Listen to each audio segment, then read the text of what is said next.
जमशेदपुर के cooperative college में सोमवार को 3 दिवसीय शिल्प प्रदर्शनी सह जागरूकता कार्यक्रम का शुभारंभ हुआ।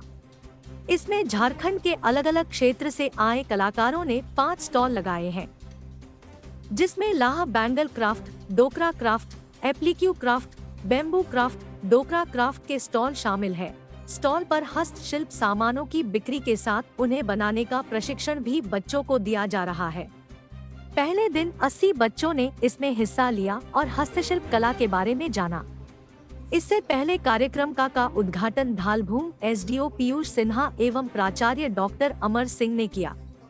इसका आयोजन वस्त्र मंत्रालय के हस्तशिल्प सेवा केंद्र रांची ने कॉलेज के आंतरिक गुणवत्ता आश्वासन प्रकोष्ठ एवं वाणिज्य विभाग के साथ मिलकर किया है। कार्यक्रम का परिचय IQAC की कोऑर्डिनेटर डॉक्टर नीता सिन्हा ने कराया। हैंडलूम एवं हैंडीक्राफ्ट मंत्रालय के सहायक निदेशक पुष्प राजन उपस्थित थे। कार्यक्रम में धन्यवाद ज्ञापन डॉक्टर दुर्गा तामसोय ने किया। लाह बैंगल क्राफ्ट स्टॉल की संचालिका खूंटी की बसंती देवी और कलावती देवी ने बच्चों को लाह की चूड़ियां कैसे बनती है, इसका प्रशिक्षण दिया।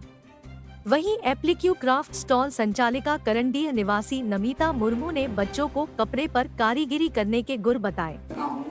कि जो भी प्राकृतिक संसाधन हमें मिले हैं उनका चूंकि ओपन रहेगा सभी के लिए, महाविद्यालय के शिक्षक कर्मचारी जो निर्धारित समय है दिया हो, लेकिन वो वहाँ विजिट करे, वो देखे, शायद अगले कार्यक्रम कर पाए। मैं डॉक्टर दुर्गा तामसोय मैडम को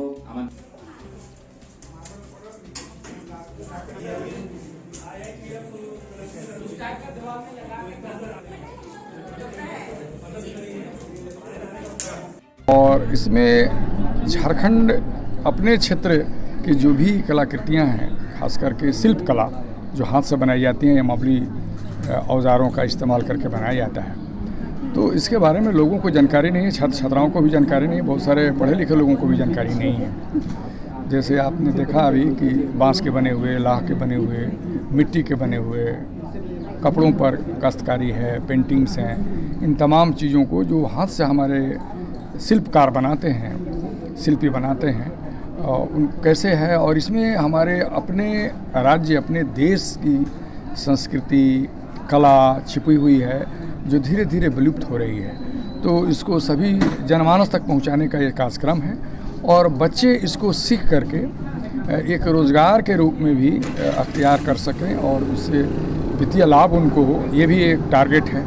तो इसमें अभी तो आज के इस प्रोग्राम में 80 बच्चों ने रजिस्ट्रेशन कराया है, बट हम लोगों ने वो सारे लोगों के लिए ओपन कर दिया है।